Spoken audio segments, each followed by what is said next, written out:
Nag-request yung mga apo ko, gawa raw ako ng mango Graham shake. Eto, gawin natin. So, ito ay 5 mangga, hugasan lang mabuti. Mm. Kailangan yung matamis na mangga para malaman nyo kung matamis. Tanungin nyo yung tindera kung matamis ba yung tinda niya.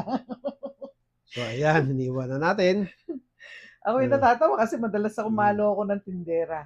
Ayan, Tanggalan natin ng yung gamitin natin laman. ng baso para Mm. mas madaling magtanggal. Yeah, mas madali kasi pag gagamitan ng baso.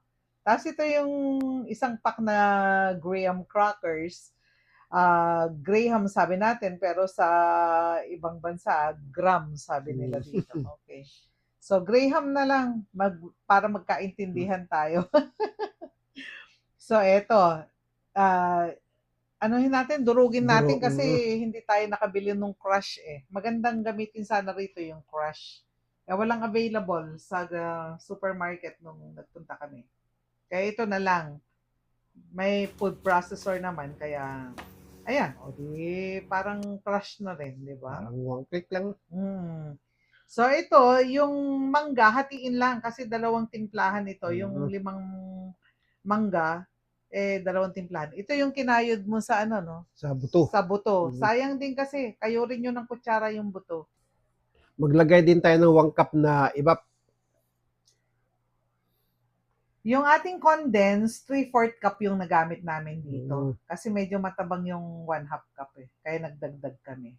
Saka na natin punuin yung ating blender ng Ice. ice. Tube ice ang Mm. ginamit namin dito para madali siyang ma-blend.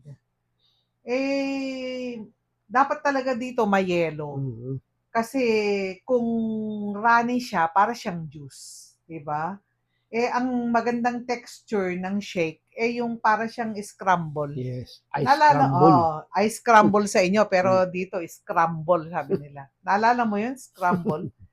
Noon ano lang yan food coloring lang solve na tayo, di ba? Mga bata ngayon, kailangan shake na, di ba?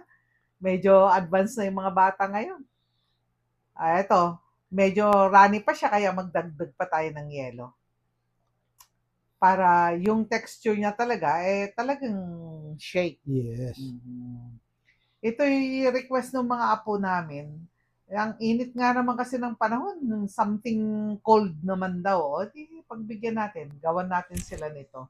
Napakasarap naman ito, naubos nga nila ito eh. So ito, mag-assemble na tayo. Maglagay lang tayo ng crushed graham dun sa ating mga cups. Tapos, ah, lalagyan natin ng shake. Konti lang, para makapaglagay ulit tayo ng graham. Gagawin natin na layering. Ito naman ay ano lang, effect-effect lang Mm. natin to para maganda lang Magandang siya. tingnan. For presentation lang Mm. tayo. Ayan, dahan-dahanin lang, huwag niyong ibubuhos. Naku, papaibabaw yung graham. Tapos lagay ulit. Nakikita nyo yan, nagkakaroon siya ng guhit-guhit sa gilid. Parang pangbenta rin. Para feeling din naman ng mga apo kumakain din naman sila sa labas, di ba? Ayan. Pag mamuno-muno na, last topping yung crushed graham pa rin, saka tayo maglalagay ng Mangga. mangga. Ayan. At tayo maglagay ng isang tipak na graham dyan sa ibabaw. Hayan na. Tapos na. Maraming salamat. Thank you po.